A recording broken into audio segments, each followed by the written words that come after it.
I'd like to share an interesting insight from this week's Parsha surrounding the question, is our avodas Hashem supposed to be something which we make public, which everyone's supposed to know about, which we publicize? Or is our avodas Hashem supposed to be something which is just between us and HaKadosh Baruch Hu? Hatzneh lechet im Hashem Elokecha. Just between us and Hashem. So by comparing two different sections in this week's Parsha, we can come out with an important message. The first is regarding the Korban Todah. Korban Todah is a type of shlamim. A shlamim you eat in 2 days and one the night in between, and there's no bread involved. There's no mincha that accompanies it. Korban Todah, which is a type of a Korban shlamim, has different halachas, different conditions. A Korban Todah, you have less time, only until the morning to eat, otherwise whatever's left over is notar, you don't have the extra day. And you have a lot more to eat, because as well as the korban, you also have 40 lechamim. You have 40 loaves that have to be eaten as well. And then the Tzav asks in the Emek Davar, why did HaKadosh Baruch Hu change the conditions? Less time and more food. He answers beautifully that the Korban Todah is brought when Hashem does a miracle for you. Hashem does a miracle, it's not just between you and Hashem. That's something you have to publicize. All the friends come over because you have less time and more food. And they all come and they say, okay, we're eating, but what are we here for? And you start sharing with them the chesed that Hashem did for you. You spread the miracle. You spread the word of Hashem. So you see from here that avodas Hashem is something that you shouldn't just keep to yourself. You have to make it public.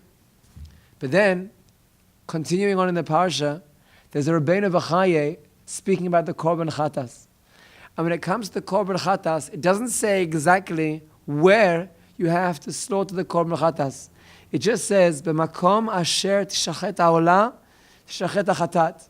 In the same place that I already told you, that's where the Korban Olah has to be slaughtered. That's the same place where you bring the Chatas. And Rabbeinu B'chai asks, why don't you just say explicitly, in the Tzafon, why do you have to connect the slaughtering of the Korban Chatas to the previous slaughtering of the Korban Olah? What's the inner connection between them? So the Rabbeinu B'chai beautifully answers, who brings the Korban Olah? Someone volunteering to bring. Someone who had Hirhurei Avera. He thought to do something wrong. He didn't actually do anything wrong. He was just thinking. Who brings the Korban Chatas? Someone who actually did a Maisa. Someone who broke Shabbos B'Shogeg, for example. He actually did an action. Thinking to do something wrong is bad. Actually doing something wrong may be one step more severe. HaKadosh Baruch Hu didn't want to embarrass anyone who did something wrong. So Hashem said, in the same place where you bring the Korban Olah, that's the same place where you shech the Korban Chatas. That way, if I bring a Korban and the Kohen takes it to slaughter it over there in the Tzafon, people looking at me won't know. Is he bringing a Korban Olah, which is less severe? Is he bringing a Korban Chatas, which is more severe? It's between me and Hashem. I don't have to publicize it. So you see from here that avodas Hashem is something private, just between me and HaKadosh Baruch Hu. So you could think to make a very simple chiluk and say, anything positive, like a Korban Todah, that you want to spread the word of Hashem. Anything negative, like you did a sin, you have to bring a Korban Chatas, that you want to keep to yourself. But that's not the chiluk. Because if you look in the Rambam, in the second parak of Hilchos Tshuva, he writes, Shevach Gadol L'Shav, it's a great praise, worthy, for someone who's doing Tshuva, She'itvadeh Berabim, that he publicizes his vidu, his confession, V'yodia Pesha'av Lahem, U'megaleh Averot Shebeino Lebein Chavero L'Acherim. He publicizes any sins that he's done between him and another person. He lets everyone know about it. V'omer lahem, and he says to them, it's true, I've sinned to a particular individual. This is what I did.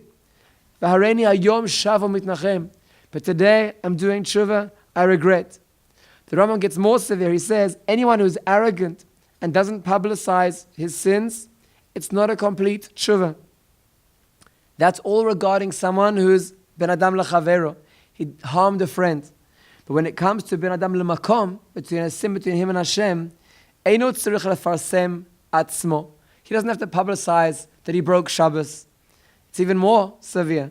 Azut panim hi lo. It's actually brazen if he reveals it. Rather, it's between him and HaKadosh Baruch Hu. So here we can see a more refined chiluk. It's not about whether it's positive or it's negative. It's all about what will increase kavod shamayim. If HaKadosh Baruch Hu did something publicly to me, where He did a miracle and He saved my life, then I have the obligation to publicize it. Let the whole world know. That will increase kavod shamayim. If I did something wrong between me and HaKadosh Baruch Hu and no one knows about it, if I reveal it, then people will say, oh, this is a normal thing that happens. People sin. And chas v'shalom, that could cause the chilul Hashem, that the sin will be less severe in their eyes, because they'll say, oh, it happens more often. But if it's something which is already public, I did it to someone else, it's already well known, then right now there's a chilul Hashem in the world. And my goal, my objective is to increase kavod shamayim. So there it's a mitzvah to publicize. So it's not always true to say to be private in your avodas Hashem. It's not true to say to be public in your avodas Hashem. Any particular scenario, you have to ask yourself, what will create more kavod shamayim? By me publicizing it or by me keeping it private? There's an interesting footnote in the book Avas Chesed by the Chafetz Chaim, where he says, is it better to publicize when you've donated something or should you keep it quiet? He says, in general, it's better to be private. It's between you and HaKadosh Baruch Hu, you donated. But he says that you should put your name. Because when you put your name and people see, oh, he donated and I know him, then that will encourage them more to give money, to give tzedakah. Our goal is kavod shamayim. Even if it means publicizing myself, whatever it takes, whatever will bring kavod shamayim to the world, that's my objective. Avodas Hashem be public, may Avodas Hashem be private, whatever will bring more of a kiddush Hashem to the world. Have a great Shabbos.